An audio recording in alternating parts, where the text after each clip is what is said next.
फरजाना अफजल। अस्सलाम वालेकुम। वालेकुम सलाम। कैसी हैं आप?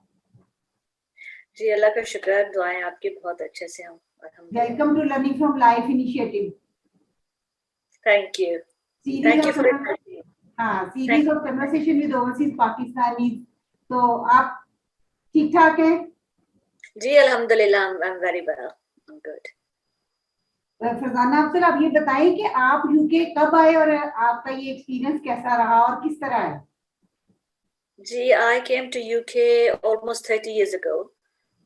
That was back in 93. So it's almost been 3 decades. You know, next year मुझे पूरे 30 साल हो जाएंगे।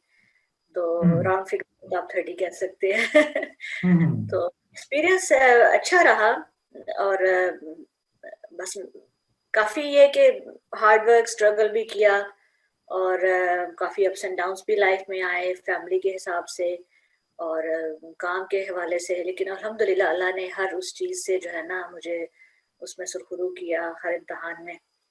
और आज मैं यहाँ पे हूँ कि लोग अल्लाह का शुक्र है कि मतलब एक अपनी फैमिली में भी और बाहर जाने पे जब लोग बहुत अल्लाह ने इज्जत दी है तो लोग इस चीज को अप्रिशिएट करते हैं कि बड़े अच्छे से सारा सिलसिला रहा है। तो अल्लाह का एहसान है। फरजाना अफजल, देखिए मैंने आपका प्रोफाइल देखा था तो काफ़ी सारी डायमेंशंस हैं आपकी एक्टिविटीज। सोशली आप बहुत एक्टिव हैं, आप लिखती भी हैं, आप एंकर पर्सन भी हैं, आप रिपोर्टिंग भी अच्छी करती हैं। कुछ चीज़ें मैंने आपकी पढ़ी हैं तो मुझे लगता है कि ये बड़ा बड़ा वंडरफुल सेशन होगा कन्वर्सेशन का, जिसमें हम आपसे बहुत सी चीज़ें जान सकेंगे। तो बेसिकली जो है ना हमारा इनिशिएटिव जो है लर्निंग फ्रॉम लाइफ, उसमें ये वाली सीरीज जो है इसमें पर्पस ये है कि क्रॉस कल्चरल कम्युनिकेशन जो है वो बहुत सारे स्टीरियोटाइप्स को एड्रेस करने में मदद देती है। एक बात, दूसरा ये कि मीडिया से आपका भी कुछ ताल्लुक है, मैं भी कुछ मीडिया के साथ मेरा है, बीइंग कॉलमिस्ट। तो मीडिया तो इतना हेल्पफुल नहीं है स्टीरियोटाइप्स को एड्रेस करने में, तो इसलिए हमने ये समझा कि भाई पीपल टू पीपल जो कॉन्टेक्ट्स है ना उसको प्रमोट करने में हमें अपना कंट्रीब्यूशन करना चाहिए। तो ये सीरीज उसी सिलसिले में हमने प्लान की है। तो इसमें जो हम जानना चाहते हैं, बड़ी इंटरेस्टिंग बातें सामने आई हैं जो हमने कुछ इंटरव्यूज किए हैं। तो आपसे भी वही सवाल है कि फैमिली लाइफ से स्टार्ट करते हैं कि आप कैसे कंपेयर करते हैं कि पाकिस्तान में फैमिली लाइफ और यूके में फैमिली लाइफ जो है उसका क्या, उस ब्रॉडर कल्चरल कॉन्टेक्स्ट में आप उसको कैसे कंपेयर करते हैं? देखिए, यूके आए हुए अभी जैसे मैंने आपको अर्ज किया कि इट्स बीन 30 इयर्स, तो मुझे एज सच यूके का इतना इल्म नहीं है। उस वक्त हालात और थे, दौर और था। उस वक्त फैमिलीज बड़ी आपस में कनेक्टेड थी और इकट्ठे थे, बहुत प्यार मोहब्बत और ये सारी चीजें, बड़ी सपोर्ट थी एक दूसरे की। तो मुझे आए हुए चूंकि काफी अर्सा हो गया, मुझे लगता है कि वहां पे भी चीजें बहुत ज्यादा इवॉल्व हो गई हैं पाकिस्तान में, और लोग वेस्टर्नाइज भी हो गए हैं और जाहिर है कि अब खवातीन भी वहां पे इक्वल काम करती हैं, तालीम बहुत आम हो गई है।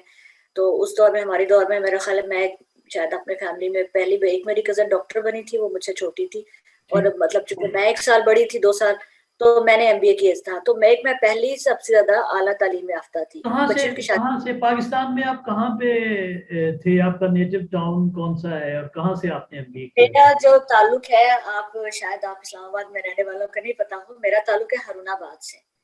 हरुणाबाद, नहीं, हरुणाबाद का हमें बहुत पता है। अच्छा। हाँ हाँ अच्छा, जी जी जी। That's very nice. मैंने हरुणाबाद विजिट भी किया है। हरुणाबाद में हमारे रिश्ते नाते हैं, वहां से एक वाइटल टी कंपनी है, जी वो जी। हरुणाबाद ही उसका ओरिजिन है, तो वहां पे भी मैं गया हूँ। बिल्कुल ठीक। अच्छा, माशाल्लाह, वेरी नाइस। तो बड़ी खुशी है मुझे ये जान के। जी, मैं हरुणाबाद में पैदा हुई और मेरे ननिहाल हरुणाबाद में थे, और जो मेरे डैडी की फैमिली थी वो बहावलनगर से थी। ठीक तो मेरा जो बचपन है वो हरुणाबाद में गुजरा। इब्तदाई तालीम भी जो अर्ली एजुकेशन थी, और उस वक्त वहाँ पे सिर्फ एक स्कूल होता था, हाई स्कूल। जैसे उस समय वहाँ पे यूनिवर्सिटी भी बन गई है। और फिर मैंने ग्रेजुएशन की government college for women Bahawalnagar से। वहाँ पे मैंने पोजीशन ली यूनिवर्सिटी में, उसमें भी टॉप किया कॉलेज में। और फिर उसके बाद मैंने एमबीए किया बहाउद्दीन ज़करिया यूनिवर्सिटी से। और उस वक्त एमबीए बिल्कुल एक नई चीज थी। ठीक है। ये मैं बात कर रही हूँ 1986 की, और स्पेशली बच्चियों के लिए इस फील्ड में जाना एक बड़ा ही वो डिफरेंट बात थी, बड़ी यूनिक। तो वो चूंकि मेरा ट्रेंड था स्टैटिस्टिक्स की तरफ, इकोनॉमिक्स और ये सारा, इसमें काफी इंटरेस्ट था, तो वो उसमें फिर मैंने वो किया। उसके बाद मैंने लाहौर में तकरीबन 3-4 साल जॉब की, बड़ी अच्छी जॉब्स थी, अच्छी बड़ी कंपनीज में, रिनाउंड कंपनीज में। फिर उसके बाद शादी हुई और हम यहाँ पे आ गए इंग्लैंड। तो ये सारा सिलसिला वहां से। इंग्लैंड आने के बाद आप मैनचेस्टर में ही हैं शुरू से, या यहाँ पे मूव करके आप यहाँ पहुंचे हैं? आजकल आप शायद मैनचेस्टर में हैं। जी, मैं आजकल मैनचेस्टर में हूँ। मैनचेस्टर में मुझे आया तकरीबन 95 से मैं आई थी। ठीक है। और 93 में आई थी, लंदन आई थी। तो पहले 2 साल लंदन गुजरे, फिर उसके बाद यहाँ पे शिफ्ट हो गए थे मैनचेस्टर में। तो जी, तो उसमें ये कि काम के हवाले से यहाँ के जॉब भी की, और फिर उसके बाद फैमिली बिजनेस था। फिर घर वालों की ये थी कि नहीं, आप स्किल्ड हैं, एजुकेटेड हैं, तो अपने फैमिली बिजनेस में जो है वो अपनी सारी एक्सपर्टीज डालें। तो वो भी किया, और वो भी किया नहीं, इनफैक्ट बहुत सारा उसमें कंट्रीब्यूशन मेरी रही। बिजनेस हमारा मॉर्गेज का, प्रॉपर्टी का बिजनेस था, और उसमें काफी हार्डवर्क किया, काफी उसको खड़ा किया बिजनेस को। और फिर पोस्ट ऑफिस मैंने चलाया अपना ऑन पे, यानी कोई अलग से प्रोजेक्ट था जो मेरा सेपरेट इंडिपेंडेंट था, एज पोस्ट मिस्ट्रेस। और यहाँ पे ये ऐसा नहीं है कि पोस्ट ऑफिस आपको जाके तो आप खाली आप बिजनेस खरीदे तो मिल जाता है। आपको एग्जाम पास करना पड़ता है पोस्ट ऑफिस लिमिटेड का, रॉयल मेल की तरफ से। काफी टफ किस्म की उनकी स्क्रीनिंग होती है, रिटन टेस्ट होते हैं। So I went through all that process. वो कुछ किया, फिर उसके बाद वो मतलब एक डिफरेंट बुटीक थी, वो चलाई, प्लस मेनली तो प्रॉपर्टीज का, मॉर्गेज का बिजनेस था, मॉर्गेज ब्रोकरेज का, वो किया। और वो अभी भी माशाल्लाह वही है, प्रॉपर्टीज का बिजनेस है, उसी पे फोकस कर रही हूँ मैं। इसके साथ साथ मेरा शोफर बिजनेस भी है एक, जो इस वक्त तो तकरीबन ऑलमोस्ट डेड हो चुका है, उसका मेंशन करना पता नहीं बनता है कि नहीं, बट वो एक मेरा अलग से शौक था कि इसमें काफी एक नई चीज है यहाँ पे मैनचेस्टर के लिए। लंदन में ये चीज काफी कॉमन है। तो वो शोफरिंग का भी मैंने कंपनी सेटअप की, लाइसेंस लिया, वो भी सारा मतलब बहुत सारे प्रोसेस के साथ। अब यहाँ पे ये एक चीज बड़ी इंपॉर्टेंट है कि यहाँ पे बगैर किस लाइसेंस के या बगैर परमिट के आप कोई काम नहीं कर सकते। ये एक बहुत बड़ा कंपैरिजन है। अब पाकिस्तान में मुझे नहीं पता इस वक्त क्या हालात हैं, लेकिन मुझे ऐसा लगता है कि जिस किसी का जो भी दिल चाहता है वो उठ के तो आप नहीं, यहाँ पे तो आप बगैर लाइसेंसिंग के ऑपरेशन भी कर सकते हैं किसी का, मतलब यहाँ तो ये आप देख लीजिए कि ये सारा सिलसिला, तो ये एक बड़ा मेन डिफरेंस है। और इसी की वजह से जो इश्यूज भी इसी की वजह से हैं कि कोई लॉ एंड ऑर्डर नहीं है, कोई मतलब कोई लेजिस्लेशन नहीं है किसी चीज की वहां पे, और इसी वजह से कंट्रोल करना, सिस्टम भी इसी वजह से करप्ट हो गया मुझे लगता है। तो ये बेसिकली कहीं ना कहीं से स्टार्ट होती हैं, लेकिन फिर वो जाल की तरह फैल जाती है। फिर उसको कंट्रोल करना, वो एक इंतहा तक हो जाती है, फिर उसको हैंडल करना, कंट्रोल करना, इट बिकम्स वेरी डिफिकल्ट। अब फिर समझ ही नहीं आती कहाँ से शुरू करें, कहाँ से शुरू करें। एग्जैक्टली। फिर उसको छोड़ देते हैं कि अब तो कुछ समझ नहीं आ रही, अब चलते देखते हैं कैसे जाएगा नेचुरल कोर्स पे। अब इसका कोई फायदा नहीं जी। अच्छा, आपने वो प्रॉपर्टी का 2-3 दफा जिक्र किया, प्रॉपर्टी बिजनेस का, तो मुझे थोड़ी क्यूरियोसिटी हो रही है कि पाकिस्तान में ना प्रॉपर्टी बिजनेस के बारे में कुछ ज़रबुल मिसल हैं नेगेटिव किस्म की। मसलन जो लोग ये बिजनेस करते हैं और जो उनके मतलब कह लें कि करीबी लोग हैं, वो भी कहते हैं कि यार मजबूरी है, प्रॉपर्टी के बिजनेस जो है वो झूठ के बगैर नहीं हो सकता। हमारे यहाँ जो प्रॉपर्टी का बिजनेस है ना पाकिस्तान में, तो उनका ये है, झूठ बोलने की जस्टिफिकेशन ये है कि हमारे कारोबार की नौयत ही ऐसी है कि हमें झूठ बोलना पड़ता है। अच्छा, तो आप ये बताइए कि आपके यहाँ क्या सिचुएशन है कि मतलब झूठ के हवाले से क्या मजबूरी है कि प्रॉपर्टी का बिजनेस करना है तो झूठ लाजमी बोलना पड़ेगा? मतलब मुझे पहले तो आप इस चीज को थोड़ा सा मुझे क्लैरिफाई कर दें कि प्रॉपर्टी के बिजनेस में उनको अगर झूठ बोलना पड़ता है तो वो किस कॉन्टेक्स्ट में बोलना पड़ता है? कि प्रॉपर्टी सेल करते हुए वो झूठ बोलते हैं कि ये उसमें जो स्पेसिफिकेशंस हैं उस बारे में झूठ होता है, या कोई डीलिंग में झूठ होती है? माशाल्लाह, हाँ। I need to know exactly. हाँ, उसमें देखिए ये है कि मतलब जो प्रॉपर्टी को खरीदना चाहता है ना अर्बन सेंटर्स में खास तौर पे, जी एक बड़ा चैलेंज उसके लिए ये होता है बेचारे के लिए कि भाई ऑन पेपर जो प्लॉट मुझे दिखाया जा रहा है ये ऑन ग्राउंड भी होगा या नहीं होगा, या ये कितनी दफा बिक चुका होगा, इसका कोई पता नहीं होता।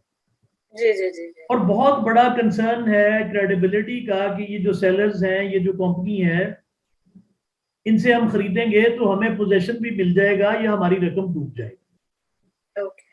तो ये काफी ये पूरा मतलब एक बड़ा माफिया है पाकिस्तान में, तो सबसे बड़ा माफिया लैंड माफिया, मतलब जी जी रियाज तो आप जानती होंगी। तो जी हमारा बिल्कुल तो सक्सेस मॉडल भी यही है, हर कोई यहाँ मलिक रियाज बनना चाहता है सही उस सही। बिजनेस में एटलीस्ट। तो उनका ठीक ये ज़रबुल मिसल है कि यार आप हमारी मजबूरियां नहीं समझते, झूठ हमारे बिजनेस का एक पार्ट है, हमें मजबूरन बोलना पड़ता है। यहाँ पे ऐसा नहीं कर सकते आप, ठीक है। यहाँ पे जाहिर है सोलिसिटर्स इन्वॉल्व होते हैं, हर चीज इन्वॉल्व होती है, हर चीज की यहाँ पे स्क्रूटनी है, ऐसे नहीं इजी ही है। ठीक। लेकिन यहाँ भी ऐसे लोग हैं जो कुछ ना कुछ झूठ किसी हद तक, लेकिन ऐसा नहीं है कि आप फाइलों में ट्रांसफर करें, ऐसा कोई नहीं है। Everything has to be tangible, ठीक है। आप उसको जाके देखें फिजिकली, वहां पे वो प्रेजेंट होगी, आप उसको जाके देखें, असेस करें, and if you are happy you go for it. State agent से सब बड़ी ही ऑनेस्टी से ये चीज होती है।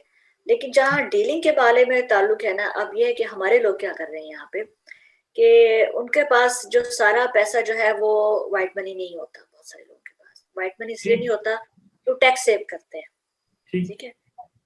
फॉर एग्जांपल जैसे कोई लैंडलॉर्ड है, जो मैं भी लैंडलॉर्ड हूँ, अच्छा अब फर्क है ना, अपनी अपनी आप किसी को खुदा का खौफ होता है मेरे जैसों को कि हमने अल्लाह को भी जवाब देना है और हमने कोई ऐसा गलत नहीं करना कि जिसपे हमारी जिससे हमारी जमीर पे कोई बर्डन हो किसी किस्म का। अब बहुत सारे लोग जो है ना अपना रेंट जो है वो आधा अकाउंट में लिया, आधा कैश लिया, ठीक है। वो शो नहीं करते टू सेव द टैक्स। तो अब अल्लाह के फजल से मेरा एक एक जो हर प्रॉपर्टी का रेंट है वो डायरेक्टली अकाउंट में आ रहा है। हालांकि बहुत सारे लोग जो इजी समझते हैं कि वो कैश मुझे पकड़ना है क्योंकि उनके कोई ना कोई पार्ट टाइम जॉब्स हैं या उनको कैश वहां से पैसे मिलते हैं, वेजेस मिलती हैं। लेकिन सबको स्ट्रिक्टली मैंने कहा कि has to be in the account, क्योंकि मेरे लिए बड़ी आसानी रहती है कि वहां से फिर उसको ऑपरेट करना सारी इनकमिंग आउटगोइंग को। It makes very simple for me, ठीक है, सिंपल एंड स्ट्रेट फॉरवर्ड, वो सारा हिसाब उसमें होता है। लेकिन बहुत से लोग चूंकि उन्होंने टैक्स नहीं देना होता और बचाना होता है, ऐसे भी लोगों को मैं जानती हूँ कि जिन्होंने बाकायदा अपनी जो टैक्स रिटर्न है वो नील की हुई है कि उसमें उनको इतना सी लॉस है और in fact hundreds of thousands of pound they are earning as rent, as their rental income, ठीक है। तो ये तो आप कह रहे हैं ना, ये और ये हमारे लोगों ने ज्यादा किया हुआ है क्योंकि अनफॉर्चुनेटली। अच्छा ये जो फरजाना, ये जो आप कह रही हैं टैक्स एवेजन का जो कल्चर है, हमारे लोगों से मुराद सिर्फ पाकिस्तानी है या इंडियन और बंगालीज और ये वाला रीजन है, ये सारे लोग हैं? मेरा ख्याल है ये ज्यादा पाकिस्तानी है, मेरा इंडियन और बंगाली से इतना वास्ता नहीं है, लेकिन I think they are better people, better behaved people, I would say। तो मतलब ये है कि हमारे लिए ये तसल्ली भी नहीं है कि इस कॉन्टिनेंट में कोई प्रॉब्लम है, सब कॉन्टिनेंटल प्रॉब्लम है ये, तो हमें तो मतलब मजीद गिल्ट फील करना है कि ये हमारा ही एक्सक्लूसिव प्रॉब्लम है। ये एक्सक्लूसिव हमारा ही प्रॉब्लम है, किसी हद तक उनमें हो सकता है कुछ रेशो हो सकता है सब कॉन्टिनेंट्स के जो दूसरे कंट्रीज हैं हमारे साउथ एशियन कंट्रीज, लेकिन ये ज्यादा जो है ये प्रॉब्लम मेरा ख्याल है किसी न किसी हद तक कोई ना कोई टैक्स एवेजन हर कोई मोस्ट लोग करते हैं, ठीक है। दे ट्राई टू, नहीं दूसरे भी शायद करते होंगे लेकिन not as much as it's really bad in. तो मुझे तो ये, मैं तो इस चीज की पे बिलीव करती हूँ कि ऑब्वियसली इट्स हराम है ना। तो ये अगर वो किसी आप सेव कर रहे होते हैं लेकिन वो किसी न किसी बड़ी फजूल मद में निकल जाता है आपका पैसा, दिक्कत नहीं होती उसमें, तो इससे बेहतर है कि आप ऑनेस्ट तरीके से चलें।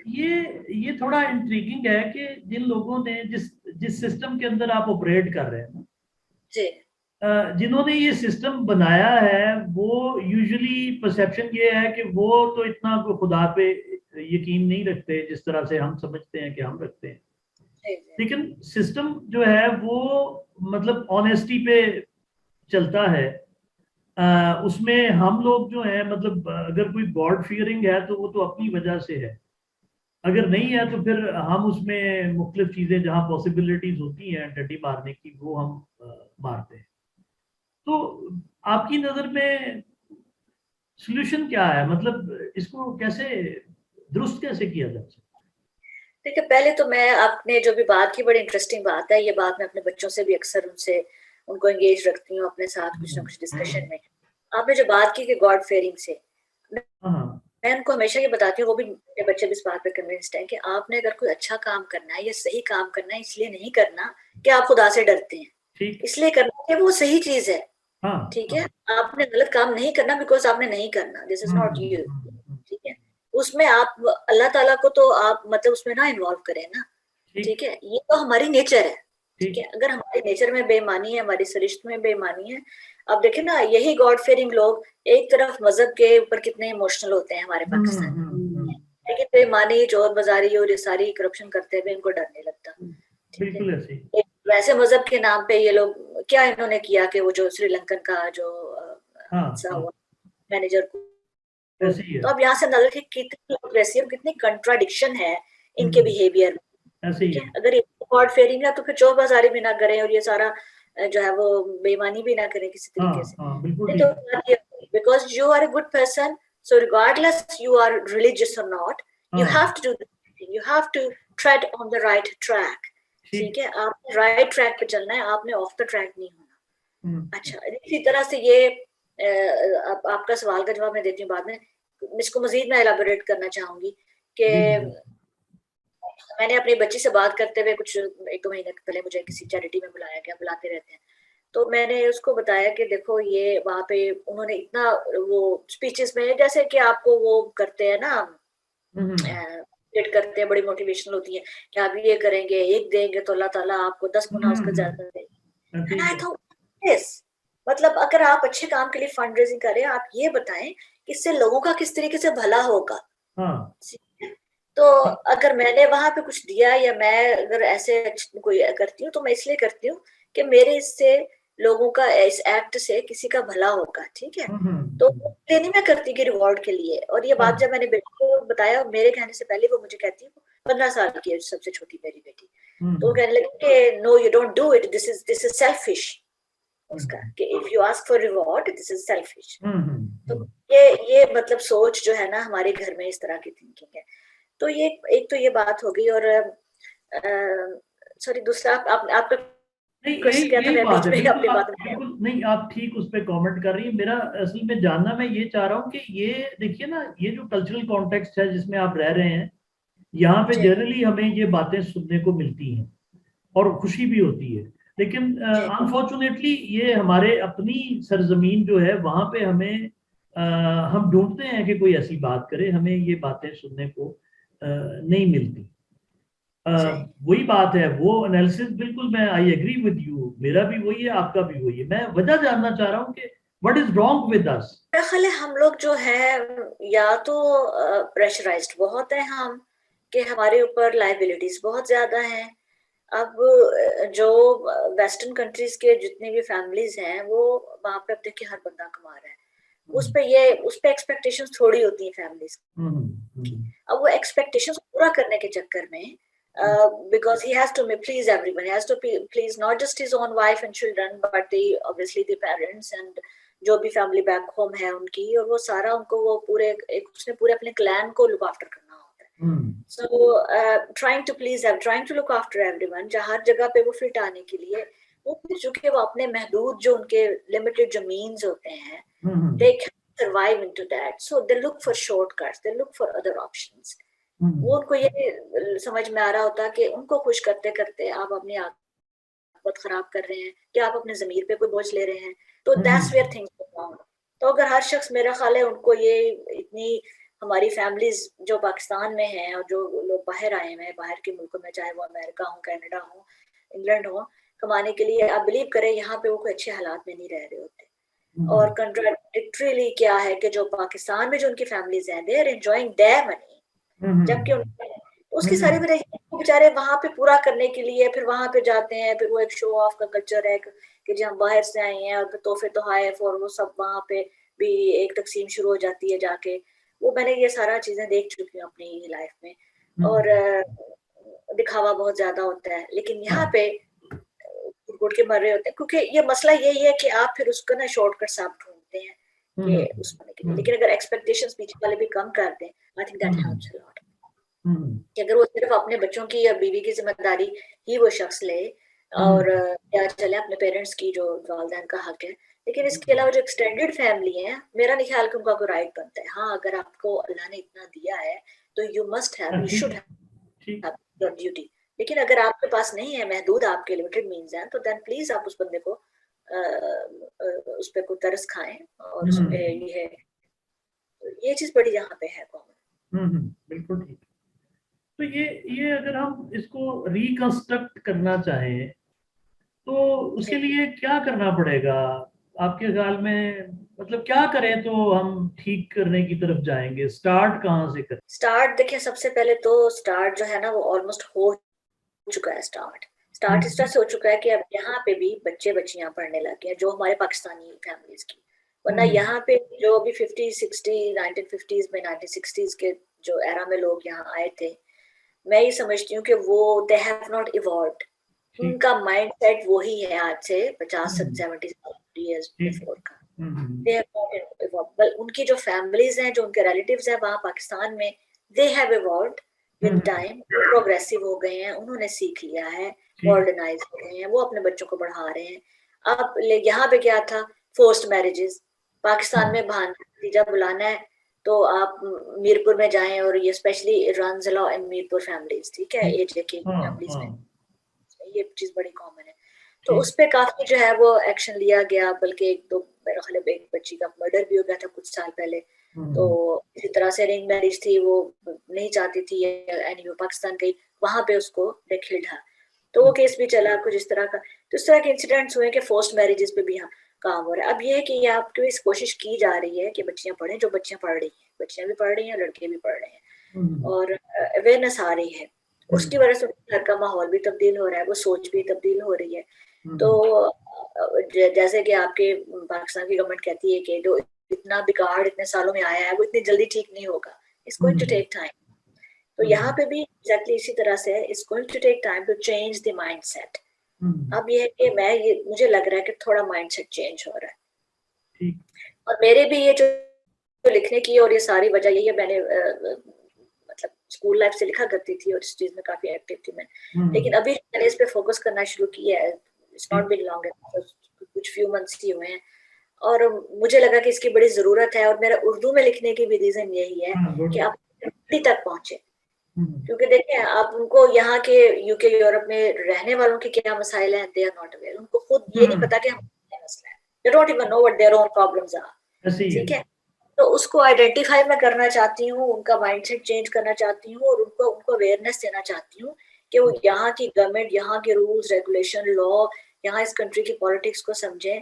ठीक है, पाकिस्तान में जाहिर है हमारी रूट्स वहाँ पे हैं, हमें वहाँ भी बड़ी दिलचस्पी होती है। हम सुबह से लेकर रात तक यहाँ पे फैमिलीज ARY यहाँ पे चलता है या जियो न्यूज चल रहा होता है, लेकिन happening in UK and Europe, no clue at all. Even मेरी एक बहुत पढ़ी लिखी, मतलब एक बड़ी वो टॉप क्लास फैमिली में, उनका नाम नहीं लूंगी, आपके पाकिस्तान की हैं वो लेडी, वो तो हमारी स्कूल मम है, फ्रेंड भी है। तो यहाँ के जो लेबर ऑपोजिशन लीडर उस वक्त बड़े, अब वो नहीं रहे, अब तो सर के स्टामर है, जेरेमी कॉर्बन। तो मैंने को नाम लिया तो कहती है हु इज ही, मतलब आपको जैसे कि आपको नवाज शरीफ का और उनका नून लीग का और पाकिस्तान में जो तहरीक इंसाफ का पता ही ना हो वहां रहते हुए, तो ये इसी तरह से है कि आपको पता ही नहीं कि यहाँ का ऑपोजिशन लीडर कौन है।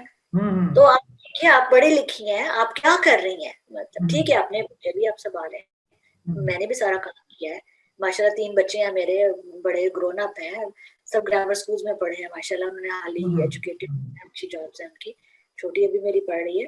तो इट्स नॉट दैट कि मैं इसी में हूँ या मुझे कोई नहीं, तो मतलब I try to do my best to fit in every role, so I am sure others can do that to.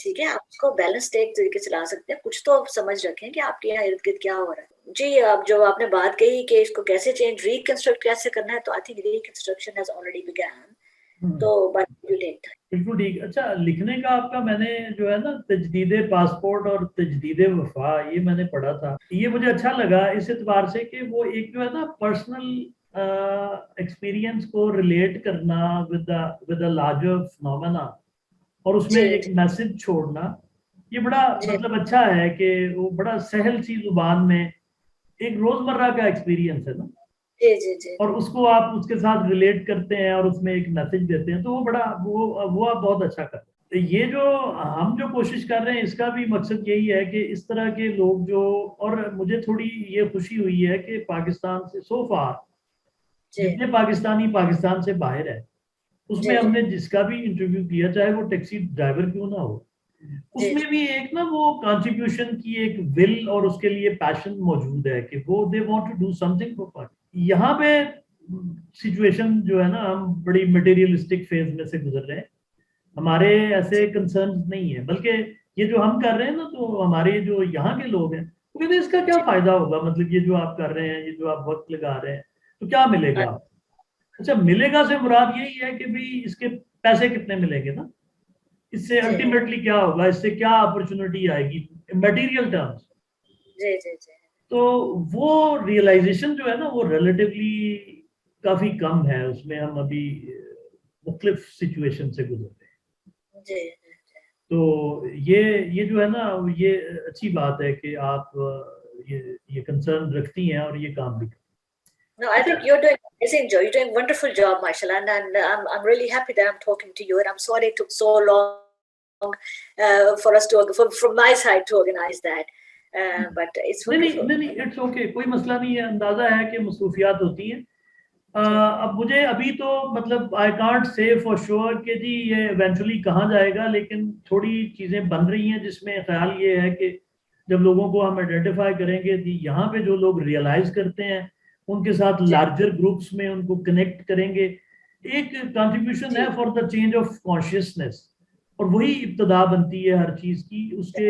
और उसके अलावा तो मैं मतलब एज एन इंडिविजुअल तो मैं कुछ नहीं कर सकता, तो यही कर सकता जी हूँ। अब ब्लेम गेम तो बहुत सारी है कि हम कहें सिस्टम ठीक नहीं है, खराब है, बिल्कुल खराब है भाई, उसको ठीक अगर किसी और ने करना है तो फिर तो नहीं जी करना किसी ने भी, अगर मैंने कुछ करना है जी तो फिर चलो मैं अपना कंट्रीब्यूशन तो करूँ।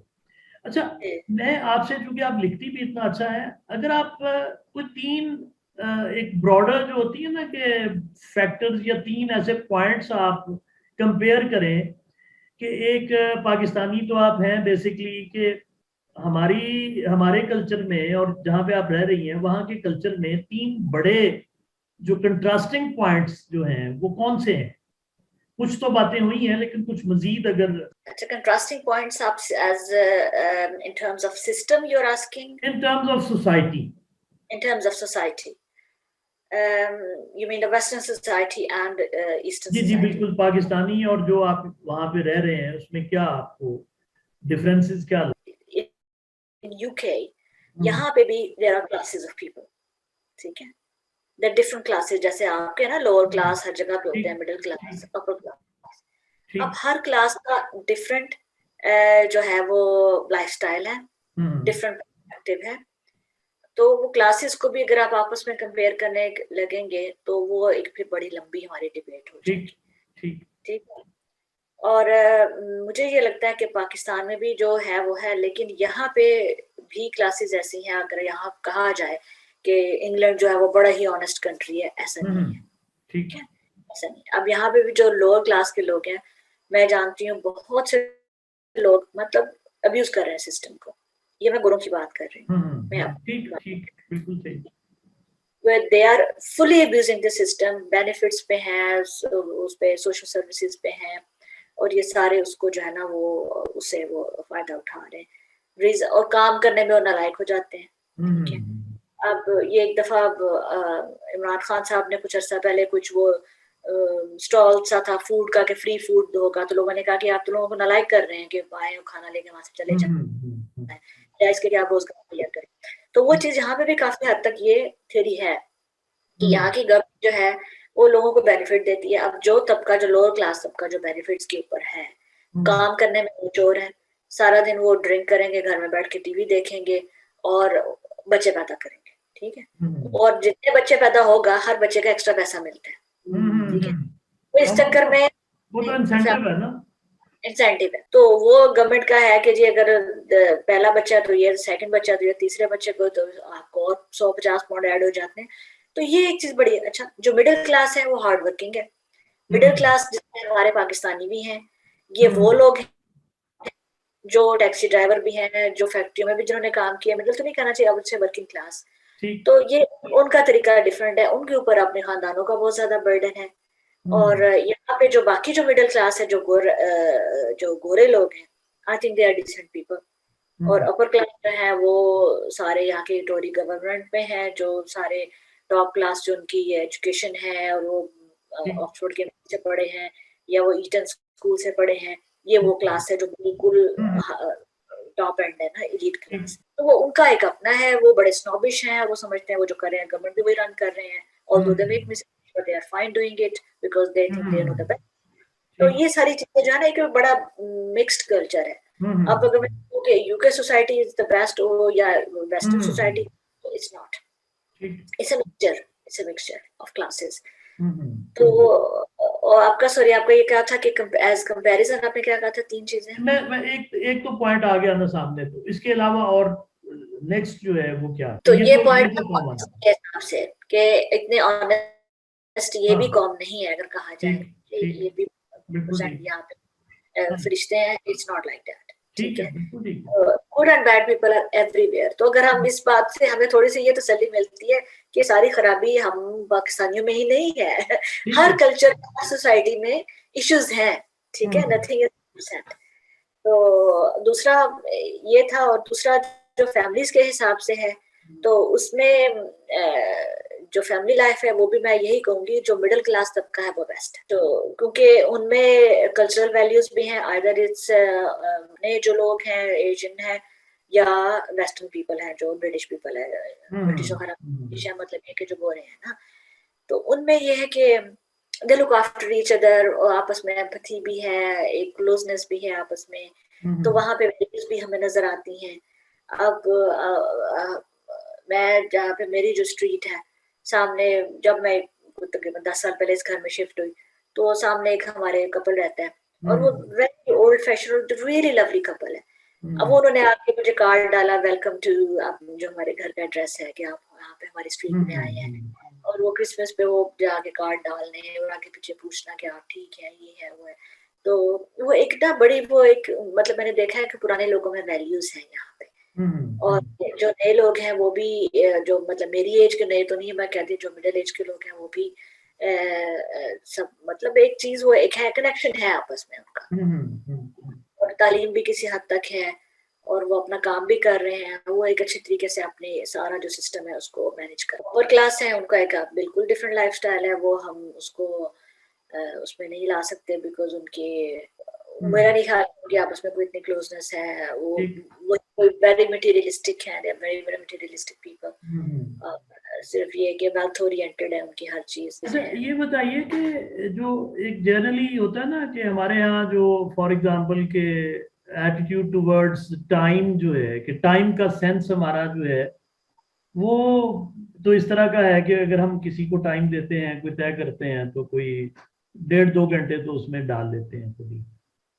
मसलन शादियों पे हमारे यहाँ तो यही है कि भाई जो कार्ड पे लिखा हुआ है उस टाइम पे उसमें 1.5 घंटा 2 घंटे खुद ही ऐड कर लें। अगर आप नहीं करेंगे तो आप वो सबसे पहले वहाँ खाली अकेले बैठे होंगे। तो यहाँ पे जो है सोसाइटी का जो सेंस ऑफ टाइम है वो किस तरह का है? देखिए, जो वेस्टर्न सोसाइटी का सेंस ऑफ टाइम बिल्कुल एक्यूरेट है। अब यहाँ पे 2 किस्म के हमारे टाइम रन कर रहे होते हैं, बिकॉज हम जो लोग हैं, जो मैं हूँ जैसे, तो दोनों सोसाइटी में मेरा, दोनों में मैं मदद कर रही होती हूँ। तो उसमें क्या है कि अब, और यहाँ पे एक बड़ा ये जोक है इस बात का कि पाकिस्तानी टाइम, के टाइम ना पहुंचना है, पाकिस्तानी टाइम ना या गोरे टाइम ना, ये लोग पूछा। तो पाकिस्तानी टाइम यहाँ भी वही रन होता है कि अगर आपको 6 o'clock का टाइम दिया है तो आपने 7, 7:30 से पहले नहीं जाना। अच्छा, ये टर्म यूज होती है कि पाकिस्तानी टाइम या मतलब यहाँ का लोकल टाइम? तो ये चीज यहाँ पे भी है, हमारे पाकिस्तानी जहाँ पे हैं वो अपनी उनको वही वो सिलसिला रखते हैं। लेकिन इससे ये कि हॉल या जो टाइम है कि हॉल बंद होने का 11 बजे है, 11 बजे they have to stop activities. तो वो चाहे उसको 7 बजे शुरू करते हैं, कोई इवेंट है, कोई सोशल गैदरिंग है, वो जितने बजे मर्जी लेट शुरू करें, 11 o'clock वो आपने खत्म करना ही है। तो इसका मतलब ये है कि आप अपना उस टाइम को यूटिलाइज नहीं कर सकते जिसके लिए आपने हॉल बुक किया हुआ है या किसी गैदरिंग या शादी है। बेटर यही है कि आप टाइम पे वहां पे जाएं ताकि सारी चीज अच्छे से मैनेज हो, आप उसको फुल एंजॉय भी करें। लेकिन ये अनफॉर्चुनेट बड़ी चीज है, मेरे साथ बहुत दफा ऐसा हुआ है कि मैं 6 o'clock का टाइम है तो मैं 10 मिनट पहले जाके खड़े होने वाले लोगों में से हूँ। तो वो फिर बड़ी एक शर्मिंदगी से हो जाती है कि अभी तक कोई भी नहीं आया और अभी वो कुर्सियां लगा रहे होते हैं वहां पे। जो होस्ट होते हैं उनको भी पता होता है कि ये टाइम पे लोगों ने नहीं आना, हमने 6 बजे का टाइम दिया तो 7 बजे ही आएंगे। तो पाकिस्तानी कम्युनिटी अपनी जो उनके सोशल इवेंट्स हैं उनमें पाकिस्तानी टाइम को ही बरकरार रखे हुए है यहाँ पे? बिल्कुल जी, बिल्कुल फुल पूरे तरीके से पाकिस्तानी टाइम चल रहा है। अच्छा, गुड। चले, मतलब अपनी रिवायत को जिंदा रखा हुआ है। जी बिल्कुल। अपनी रिवायत को जिंदा रखा। अच्छा, दूसरा एक आपने गुफ्तगू में थोड़ा देर पहले एक लफ्ज इस्तेमाल किया था, शो ऑफ का ना। जी जी तो वो यहाँ पे भी जो समाजी तकरीबात हैं, शादियां हैं या इस किस्म की गेट टुगेदर्स हैं, तो जी। यहाँ पे भी वो चलता है या कुछ तब्दील किया है देख के दूसरों को, या शो नहीं ऑफ यहाँ पे भी? नहीं, कोई तब्दील ऐसा नहीं, सच नहीं है। लोग कोशिश करते हैं कि अपनी जितनी उनकी पॉकेट हो और जितना बजट हो उससे ज्यादा ही करें।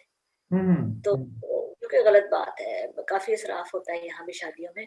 लेकिन हम्म ये है कि हर बंदे की अफोर्डेबिलिटी इतनी नहीं है, तो कुछ लोग अपनी अफोर्डेबिलिटी के मुताबिक भी करते हैं। तो हम्म मेरा ख्याल है पाकिस्तान से स्टिल बेटर है, it's still better than how they behaving in hmm Pakistan. Hmm hmm hmm. अच्छा, मैनचेस्टर में जहां आप रहते हैं, इसमें थोड़ा सा इसकी जो डेमोग्राफिक जो कंपोजिशन है उसके जी बारे में और यहाँ का जो स्पेसिफिक लोकल कल्चर है उसके बारे में कुछ बताइएगा। इट्स अप टू यू कि आप किस तरह से इसको डिस्क्राइब करते हैं। देखिए, जो डेमोग्राफिक कंपोजिशन है वो इस तरह से है कि मैनचेस्टर तो एक शहर है लेकिन ये एक पूरी काउंटी है, ठीक है। ठीक है। कुछ अर्सा पहले तो वो चेंज हुई थी सारी बाउंड्रीज वगैरह, तो वो उसमें ये है कि 12 काउंसिल्स हैं, 12 टाउन है जो मैनचेस्टर के अंडर आते हैं। तो उसको हम मैनचेस्टर नहीं कहते, उसको हम ग्रेटर मैनचेस्टर है, ठीक है। तो this is the county greater Manchester. ठीक है। तो जहाँ मैं रहती हूँ स्टॉकपोर्ट में, वो भी ग्रेटर मैनचेस्टर के अंडर है। सो ये डिफरेंट काउंसिल्स हैं जो अपने अपने एरिया को ऑपरेट करती हैं, but they all called greater Manchester, ठीक है। ठीक है। एक तो ये चीज हो गई। और तो सॉरी, दूसरा आपका क्या था? आपने क्या कहा था दूसरा डेमोग्राफिक और? दूसरा दूसरा मैंने ये कहा था कि जो आपका लोकल जो लोकेलिटी है वहाँ पे कौन सी कम्युनिटी ज्यादा है और किस किस्म का वो कल्चर है, उसको आप कैसे डिस्क्राइब करेंगे? अच्छा, मैनचेस्टर में जो लोकल लोकेलिटी है, तो मैनचेस्टर बहुत बड़ा शहर है। जी लंदन जी। जितना बड़ा तो नहीं, लंदन से तो बहुत छोटा है, हम्म लेकिन obviously is one of the main city in north west का जो है ना बड़ा हम्म शहर है। तो उसमें ये है कि सर्टेन एरियाज हैं जहाँ पे पाकिस्तानी ज्यादा है। जहाँ पे हम्म मैं रहती हूँ वहां पे भी काफी पाकिस्तानी है, लेकिन इसमें मेनली गोरा एरिया है, ठीक है। हम्म और लेकिन जो पाकिस्तानी है उनका एक, हमारे यहाँ पे एक विम्सलो रोड है बड़ी फेमस, उसको करी माइल भी कहा जाता है क्योंकि सारे रेस्टोरेंट्स वहां पे हैं। That's hmm called. तो वो भी आप जो रोड पे आप रेस्टोरेंट से रेस्टोरेंट दाएं बाएं आपको हर तरह के हम्म मिलेगा। तो वो ये कि वो आपको वहां आप जाएंगे, और एक एरिया यहाँ पे लॉन्ग साइड, वहां आप हम्म। जाएंगे तो लगेगा कि आप पाकिस्तान में आ गए। हाँ। ठीक। आपको बहुत कम कोई गोरा या वो नजर आएंगे, नजर तो आएंगे लेकिन नॉट एज मैनी। ठीक। तो वो भी इसी तरह रेस्टोरेंट्स, टेक अवे, कपड़ों की दुकानें हैं, बुटीक्स हैं, सारे एशियन, और वो सारे रौनक वहां पे वो है, ठीक है। तो ये दो मेन एरियाज है। फिर चीथमल लेक एरिया, यहाँ पे तो इस तरह के सर्टेन एरियाज हैं 3-4, वहां पे पाकिस्तानियों की जो पॉपुलेशन है या उनकी जो लोकेलिटी है वो बहुत ज्यादा है वहां पे। तो वो फिर उन्होंने, मजे की बात ये कि उन्होंने अपना वो सिस्टम भी वैसे ही रखा हुआ है। मेरी भी कुछ रिलेटिव वहां रहते हैं और वो कहते हैं कि हमारा तो भी यहाँ से मूव नहीं होने को दिल नहीं करता। मुझे वो कहते हैं आप जहाँ रहती हैं तो वहां पे तो बंदा ही नजर नहीं आता बाहर निकले तो यहाँ हम निकलते हैं, दोस्त लोग सलाम करते हैं, मोहल्लेदारी है, वो सारा वही पाकिस्तानी एक वो सिस्टम है। So there is that community feel there. तो वो वहां पे कम्युनिटी फील बड़ी अच्छी, उसकी अपनी एक पॉजिटिविटी है, एक अपनी रौनक है। तो वो वो भी बड़ा अच्छा लगता है वहां पे जाके भी। तो ये है। अच्छा, ये बताइए कि आपको अपनी फैमिली में अपने बच्चों को रेज करते हुए, उनकी तरबियत करते हुए, जी जो ब्रॉडर कल्चर है यहाँ का, मतलब वेस्टर्न कल्चर, उसकी जी वजह से कुछ नेगेटिव प्रेशर्स कोई फील हुए, कोई ऐसी, मतलब एक आपको फील हुआ कि ये प्रॉब्लम बन रहा है, कल्चर जो है वो प्रॉब्लम बन रहा है अपब्रिंगिंग में, उनकी ट्रेनिंग में?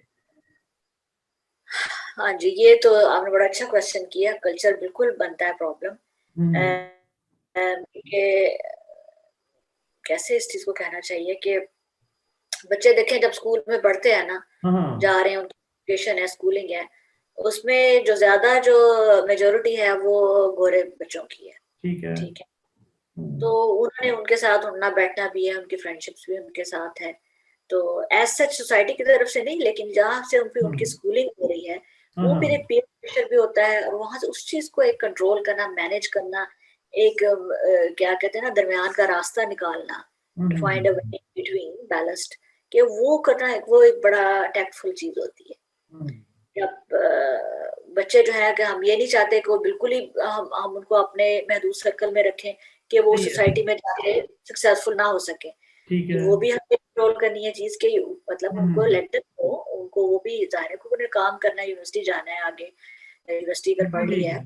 प्रैक्टिकल फील्ड में, उन्हें काम तो उन्हीं के साथ करना है ना। तो वो हम्म। चीज को बैलेंस करना, लेकिन उनके जो नेगेटिव जो चीजें हैं वो भी ना आए, उस चीज को एक करना वो थोड़ा सा चैलेंज हो जाता है आपके लिए। लेकिन अब उसमें मैं ये बिहेवियर देख रही हूँ कि हमारी फैमिलीज में ये इर्द गिर्द वो बच्चों बच्चियों पे इतनी ज्यादा वो सख्ती लगाते हैं, अपने हम्म। हमारी पाकिस्तानी फैमिलीज हैं या जो एशियन के, बाहर नहीं जाना, दोस्तों से नहीं मिलना।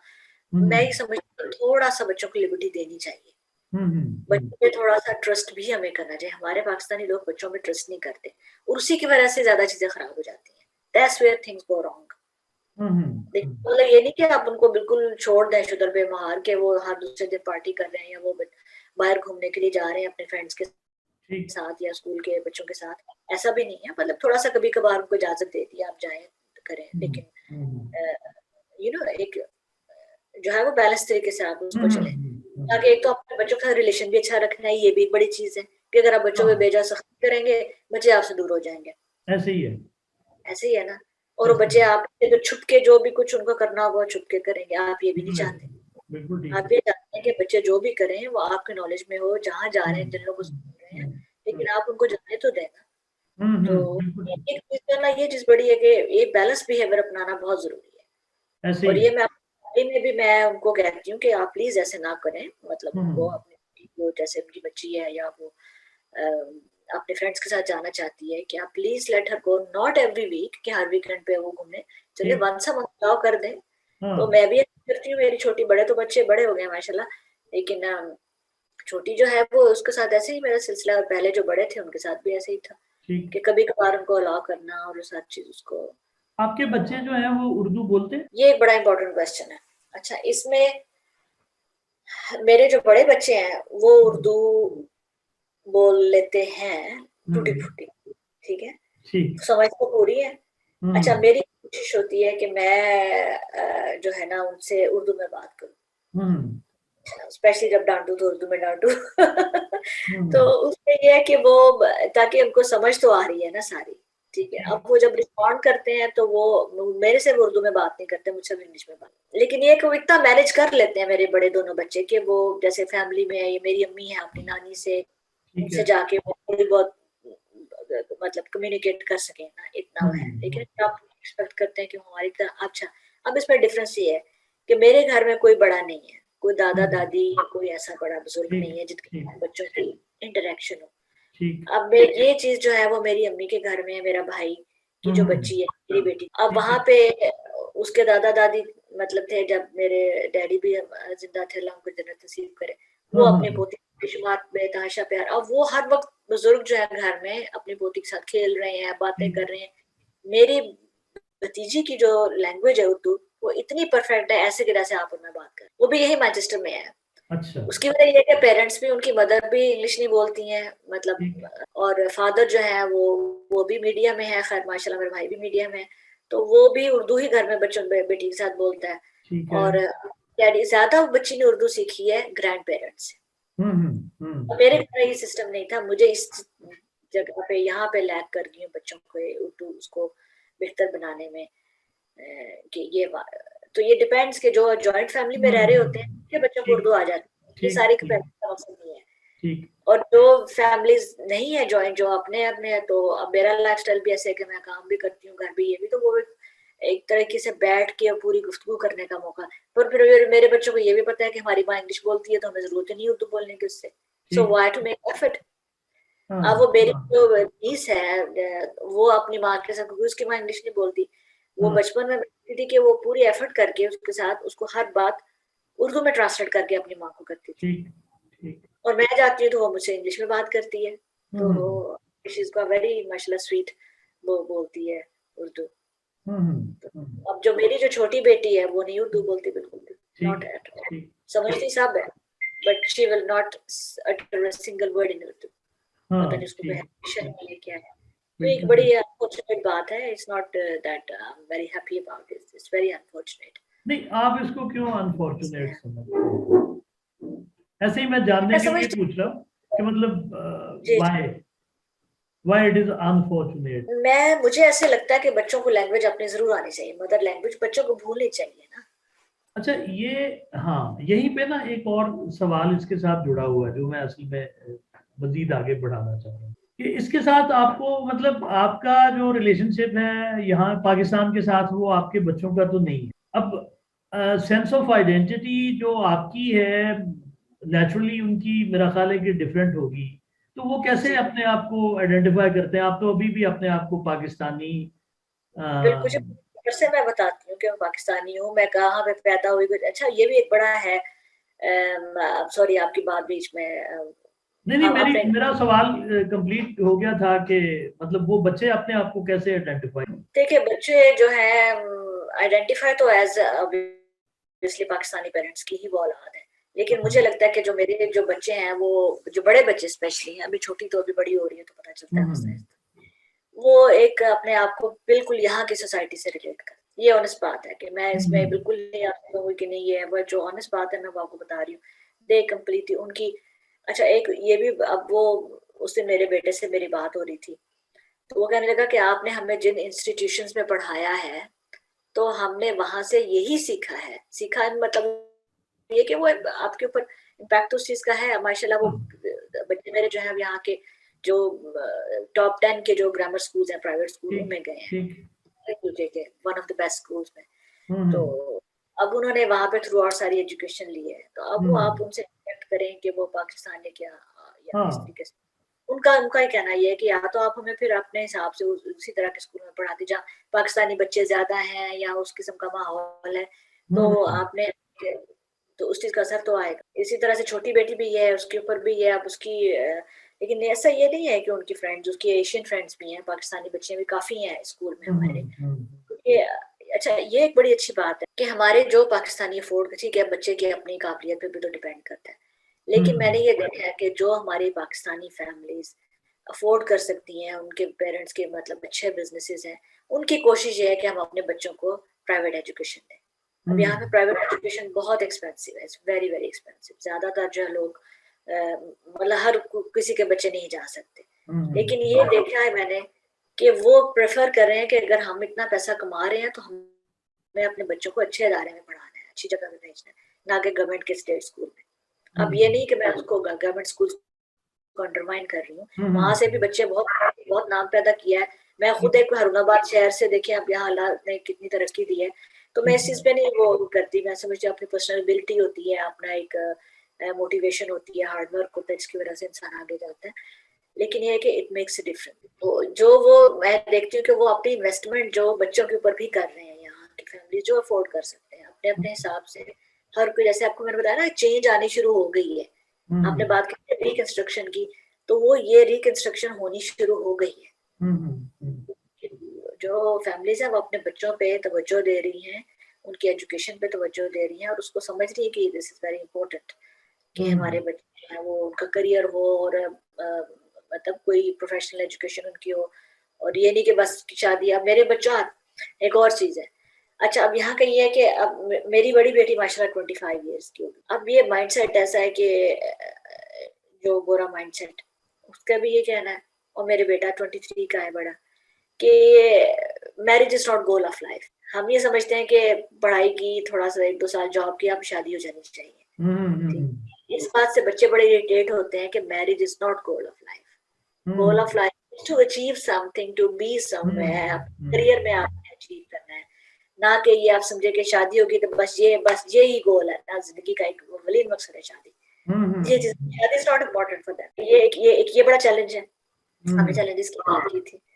तो लेकिन बहुत सारी कुछ फैमिलीज मैं देखती हूँ अपने इर्द गिर्द, मेरी जो पाकिस्तानी फ्रेंड्स हैं, उनके बच्चे बच्चियों की शादियां जो टाइम से हो रही हैं, तो वो बड़ा अच्छा लगता है, बड़ी खुशी होती है उस वक्त, दिल में ये हसरत भी आती है कि भी मेरे बच्चे भी एग्री करें तो मैं भी इनकी शादियां करूं। तो लेकिन उनका माइंडसेट कम्प्लीटली डिफरेंट है। अब ये जी, ये यहाँ पे भी यही हालात है हमारे घर में। अच्छा एग्जैक्टली हालांकि हम मैनचेस्टर में नहीं है ये, लेकिन इन्होंने यहीं पे मैनचेस्टर बना लिया है। अच्छा आपके बच्चे कितने हैं, if you don't mind me asking? हाँ, नहीं नहीं, कोई माशा, बिल्कुल ऐसी बात नहीं है। बेटा है बड़ा, और उसके बाद बेटी है। बेटी की शादी तो हो गई है, वो स्वीडन में है आजकल। तो बेटा उससे बड़ा है, तो वो जरा इस पे जो है ना वो कर रहा है, मतलब टांगे पसार रहा है कि अभी नहीं अभी नहीं। उसके बाद एक बेटी है, 2 बेटियां 1 बेटा। माशाल्लाह। अच्छा, मेरे भी ऐसी 2 बेटियां 1 बेटा है ना। चलो, जी, चलो, ये अच्छा 2 भाई, मतलब कॉमन पॉइंट्स हो गए। एक तो ये और है कि पॉइंट्स जी, आजकल मेरी आप, पहले बड़ी बेटी है, फिर बेटा, फिर बेटी, तो आपका भी मेरे ख्याल इसी ऑर्डर में है शायद। नहीं, बड़ा बेटा है, उसके बाद बेटी और फिर बेटी। ओके ओके, अच्छा कॉमन 2 ये है कि फरजाना यहाँ पे भी है, फरजाना वहां पे भी है। अच्छा बिल्कुल जी। अच्छा, मुझे ये बताइए कि देखिए, ये तो बड़ा नेचुरल है कि बच्चों की जो एक सेंस ऑफ एफिलिएशन है, जब उनकी ज़ाहिर है अपने आप को आइडेंटिफाई थोड़ा डिफरेंटली करते हैं आपसे, पिछली जनरेशन से, तो जी, उनकी इमोशनल जो अटैचमेंट है पाकिस्तान के साथ, वो उस तरह की नहीं होगी जिस तरह की आपकी नहीं जी, इमोशनल अटैचमेंट है ही नहीं, जो सच्ची बात है। ठीक है। है। उस तरह की का सवाल ही पैदा नहीं, मतलब वो बिल्कुल स्केल पे रखे तो वो 0 पे जाएगी इमोशनल 0 पे अटैचमेंट। जाएगी। अच्छा, ये वाली चीज जो है, ये आपको कोई मतलब आप इसको कैसे लेते हैं? मतलब कोई आप पे इसका कोई स्ट्रेस आता है, या फील करते हैं इसको, या इट्स ओके? उसकी उसकी मैं पूरी रिस्पॉन्सिबिलिटी मैं अपने ऊपर लेती हूँ। उसकी वजह हम्म। ये है कि हमारा पाकिस्तान में जाना इतना हुआ ही नहीं। ठीक। मैं पाकिस्तान में गई थी 2005, जब मेरे छोटी बेटी अभी पैदा नहीं हुई थी, ठीक है। तो बड़े बच्चे थे और बहुत छोटे थे ये। ठीक तो है। उस वक्त मैं गई थी सिर्फ 2 हफ्ते के लिए, ठीक है। हम्म पहले गई हूँ, मतलब 3-4 दफा शादी के बाद जब भी जाना शुरू मेरा सिलसिला हुआ, हम्म। ऐसे 2-2 वीक के लिए, जब बच्चे छोटे थे तब।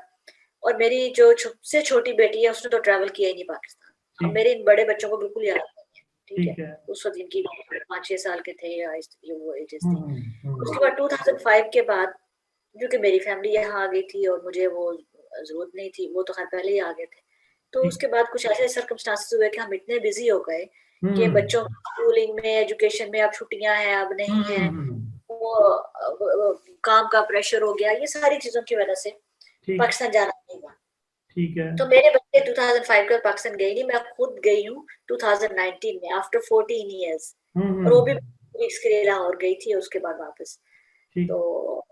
अब ये है कि बच्चे, मेरा दिल चाहता है कि मैं इनको पाकिस्तान लेके जाऊं, हम्म उनको दिखाऊं, घुमाऊं। तो अब ये है कि अब ये इनकी जॉब्स है अपनी अपनी, अब इनकी हॉलीडेज जो जॉब से जिस हिसाब से मिलती है उसके मुताबिक हमें वो करना पड़ेगा। अभी मेरी चूंकि छोटी बेटी स्टिल स्कूल में है, तो हम्म उसकी छुट्टियां जब गर्मियों में होती हैं, तो पाकिस्तान में बहुत गर्मी होती है, तो वो भी नहीं सूट करता। तो ये सारा चीजें हैं। तो बाहर ये सारे फैक्टर्स थे कि मैं इनको पाकिस्तान ले जा नहीं सकी, कहने का ठीक। मतलब ये है ठीक। कि यहाँ की लाइफ हमारी इतनी बिजी हो गई, और उस वजह से एक जो गैप आ गया ना उनमें, वो इस वजह से है। मतलब कल्चरल ऐसे करना चाहिए अपने घर में। मेरे बच्चे नमाज भी पढ़ते हैं, अपने आप नहीं पढ़ते, जब मैं कहूँ तो पढ़ते हैं ना। लेकिन इसका मैं समझती हूँ इतना भी बहुत है कि मैंने आवाज दी कि उठो नमाज पढ़ो, तो उठ के ताबेदारी में पढ़ लिया। तो कल जुमे के थे, तो मैंने कहा उठो जुमा पढ़ रहे हैं, तो अच्छा ठीक है पढ़ लिया, क्योंकि वो घर से काम कर रहे हैं बेटा जो है ना मेरा। तो कोविड की वजह से ऑफिस में नहीं ना, ज्यादातर लोग वर्किंग फ्रॉम ठीक। होम है।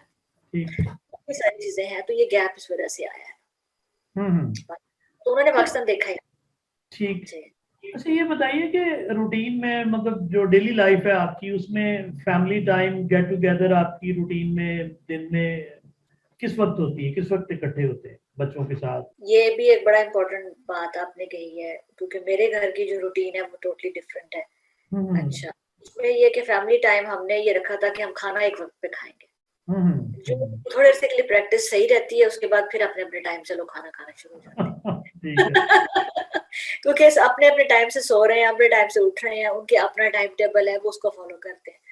तो इस वजह से, हम्म। लेकिन वैसे चूंकि घर में है तो आते जाते हमारी हर वक्त बात हो रही है, हाँ ये क्या। ठीक ठीक। लेकिन एक सिटिंग टुगेदर वो ऐसा जितना वो स्पेसिफाइड नहीं टाइम है कि ये हम इस वक्त पे, जैसे मैंने कहा ना कि अपना अपना सबका अलग अलग टाइम टेबल है, आने जाने का अलग टाइम टेबल है, काम का अलग है, उनका स्केड्यूल है, तो उसके मुताबिक वो चल रहा होता अच्छा ये वैसे यहाँ पे भी अब शुरू हो गया ये वाला मामला, है।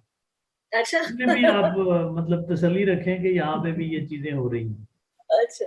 अच्छा ये बताइए, क्योंकि आप लिखते भी हैं और आपको इन चीजों का, मैंने वो कुछ चीजें पढ़ी हैं आपकी, अगर आपके पास चॉइस हो ऐसे ही हाइपोथेटिकली, तो वो जो मतलब गुड ओल्ड डेज, आप वहां वापस जाना चाहेंगे या मतलब फर्दर, या यही ठीक है या मजीद आगे? What is your response? देखिए, मेरा नहीं ख्याल कि मैं कभी पाकिस्तान वापस जाना चाहूंगी रहने के लिए, ये गुड ओल्ड डेज में, गुड ओल्ड डेज में यस, इफ देयर कोई ऐसा टाइम मशीन हो तो गुड ओल्ड डेज में I would love to go back. हाँ वो ठीक क्या है, है उसमें आपके, मतलब उसको डिस्क्राइब करें जरा। उसका ये था कि एक मोहब्बत थी, एक क्लोजनेस थी सारी फैमिलीज के साथ, हम्म अपने जो रिश्तेदार थे या दोस्त बाप थे। अब वो एक कांटेक्ट मेरा उनसे तकरीबन खत्म हो गया यहाँ पे जब मैं आई, तो जैसे मैं भी अपनी लाइफ में बिजी हो गई होगा सारा, तो that was a beautiful time, मुझे ऐसा लगता है। ये कि हर टाइम के अपने चार्म भी होते हैं, फिर आपने एक जैसे कि living in that small city Haroonabad, अब तो काफी डेवलपमेंट वहाँ बहुत हो गई है, तो ठीक। वहाँ पे जैसे अपॉर्चुनिटीज बहुत कम थी, और मैं हम्म बेसिकली मिश्रा की लड़की थी उस टाइम पे, अब तो लड़की नहीं है, उस टाइम पे, कि मुझे था कि आई वांटेड टू एक्सप्लोर, ठीक है, I wanted to explore the world, कि अपॉर्चुनिटीज है, आगे पढ़ना है, आगे बढ़ना है, आगे जाना है, तो it was not possible living there, ठीक है। तो वहां पे काफी लिमिटेशंस थी, अपॉर्चुनिटीज भी नहीं थी, इसलिए लाहौर गई आगे, फिर उसके बाद सिलसिला हो गया, इंग्लैंड आ गए। तो दूसरी बात है, जो सिस्टम का जो डिफरेंस है ना पाकिस्तान में जाके यहाँ, वो मेरा नहीं ख्याल कि मैं उसको पुट अप कर सकती हूँ, क्योंकि यहाँ पे रहते जो एक मिजाज जो एक डेवलप हो गया है ना, कि हमने हर चीज तरीके से करनी है, सही तरीके से क्यों मिला के खड़े होना है, कोई क्यों को पुश नहीं करना। अब ठीक। बहुत साल पहले, मैं जब मेरे बच्चे छोटे थे, मैं बात कर रही हूँ 2004 की या उस टाइम की, तो वो हमारे भाई थे, तो वो उनके साथ बच्चे, किसी छोटे को, मेरे को बुखार हो गया, टेम्परेचर, तो वो कोई कैलपोल वगैरह लेने गए हम केमिस्ट पे। अब मैं अपनी तरफ से पीछे क्यू में खड़ी हुई हूँ ना, कि मैंने कैलपोल, और लोग आगे जा रहे हैं पे करके, लोग आगे जा रहे थे, अब मैं पीछे, कि मुझे ये बुलाएगा कि नेक्स्ट प्लीज या कुछ मुझे कहेगा तो मैं आगे बढ़ूंगी, तो वो मुझे कहने लगे, भाई कहते हैं भाभी इस तरह तो आप सारा दिन यहाँ खड़ी रहेंगी, आप आगे जाए, वो आपको ऐसे नहीं ही। बुलाएगा। तो वो चीज, मतलब ये चीजें जो, अच्छा अनफॉर्चुनेटली ये चीजें सिर्फ पाकिस्तान की हद तक नहीं है, ये चीजें मैंने सऊदी अरब में भी, मैं मुझे 2 दफा अल्लाह ने उम्रे की जो है वो सादत नसीब फरमाई है, तो ये वहां भी नोट की है कि वहां भी कोई सिस्टम नहीं है, किसी सऊदी अरब में वहां भी किसी इस तरह का कोई सिस्टम नहीं है, वहां पे भी ये चीजें हैं, हालांकि।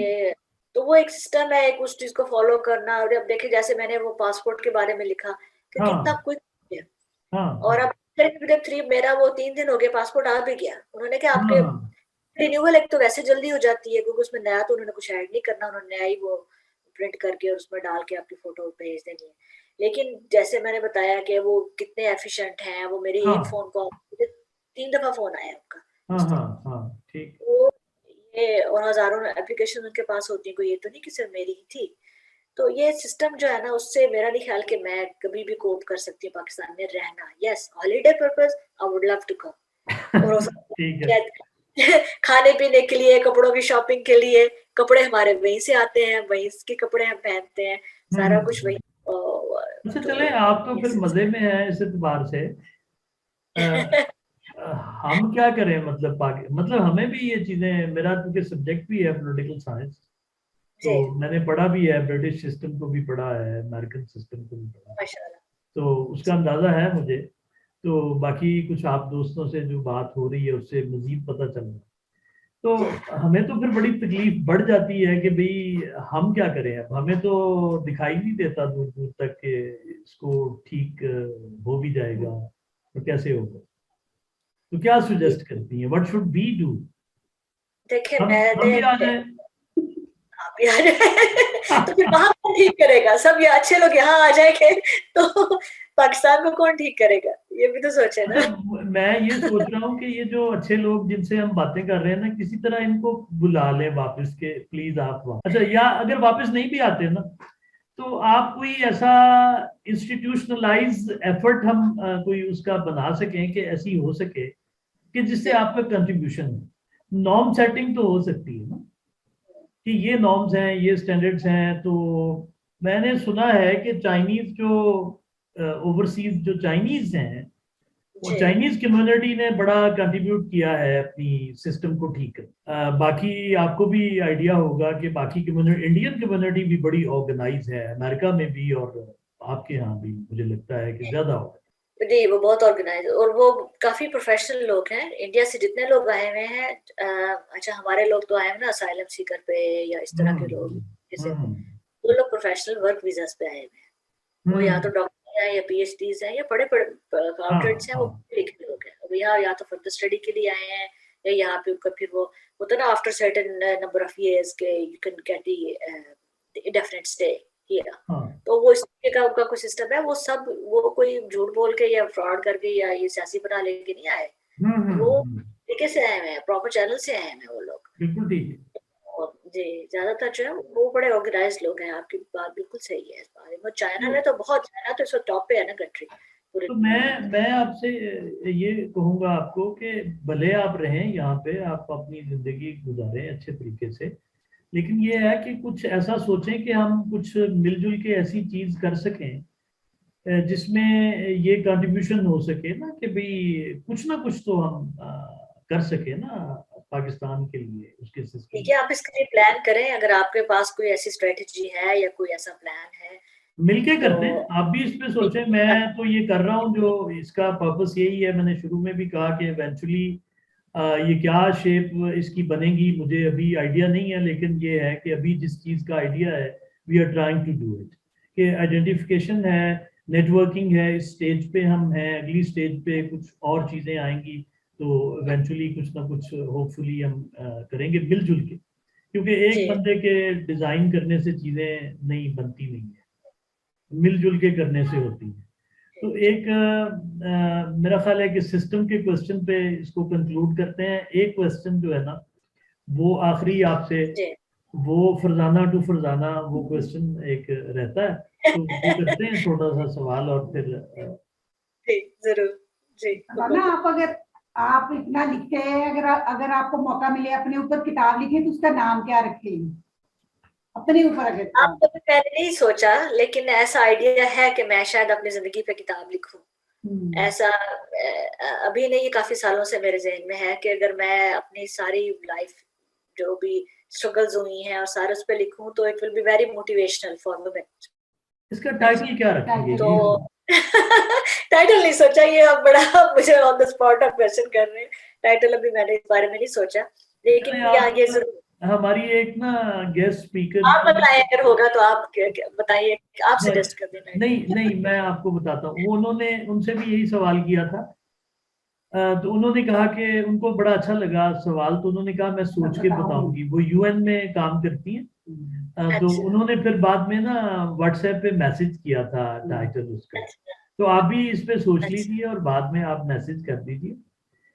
ठीक है हाँ ये सोचने वाली बात है। हाँ तो उसमें ये थोड़ा सा रिस्क है कि अगर किताब लिखी जाए, मतलब ये आइडिया है, मैं आपसे शेयर कर रही हूँ, ठीक तो है। उसमें बहुत सारी चीजें ऐसे भी सामने आएंगी कि जिसके एक्सपोज होने से मतलब हम्म। हमारी फैमिलीज को या उनको कोई बुरा लग जाएगा या क्या। तो ये तो चीजें हैं। ये ये ना ये बड़ा प्रॉब्लम है। जस्टिस जी तारिक एक जमाने में, शायद आपने उनके बारे में, जब ये लॉयर मूवमेंट चल रही थी, जी तो जस्टिस तारिक महमूद बड़े एक्टिव थे उसमें, पाकिस्तान में, इस्लामाबाद बेस्ड ही हैं, अब तो गायब हैं स्क्रीन से, तब वो टीवी पे भी बहुत आते। मेरी उनसे एक गुफ्तगू हुई तो मैंने कहा कि जस्टिस साहब आप अपनी किताब क्यों नहीं लिखते, ये इतनी सारी बातें आपको पता हैं तो ये बाकी लोगों को भी पता चलनी चाहिए। तो उन्होंने मुझे कहा कि यार बात ये है कि मैंने किताब लिखनी शुरू की तो वो मेरी बेगम के हत्थे लग गई एक दिन। तो उन्होंने पूरी फैमिली की कॉन्फ्रेंस बुला ली, मुझे बिठा लिया, तो उन्होंने कहा कि भी तुम्हारी वजह से हम ये हमें मुश्किलात पेश आई कि तुम जो सच बोलते हो इसकी वजह से ये मुश्किलात पेश आई और तुम जेल गए। अब ये जो छपेगा जब, तो फिर तो तुम मारे भी जा सकते हो और तुम्हारी फैमिली को भी थ्रेट हो सकते हैं। तो तुम क्या चाहते हो, हमें जिंदा देखना नहीं चाहते, ये क्या क्यों हमें मुश्किल में डाल रहे हो? तो कहते हैं कि उसी दिन ना वहीं पे जो नतीजा उसका ये हुआ कि वो ड्राफ्ट जो था ना उसको सबने मिलकर जला, खबरदार उन्होंने कहा किताब ये तो शायद आपको डरा रहे हैं आपकी। नहीं उनका नहीं है ये, मैं एक जनरल बता रहा हूँ कि हमारे यहाँ ना थोड़ा सा ये मुश्किलात हैं इस तरह की।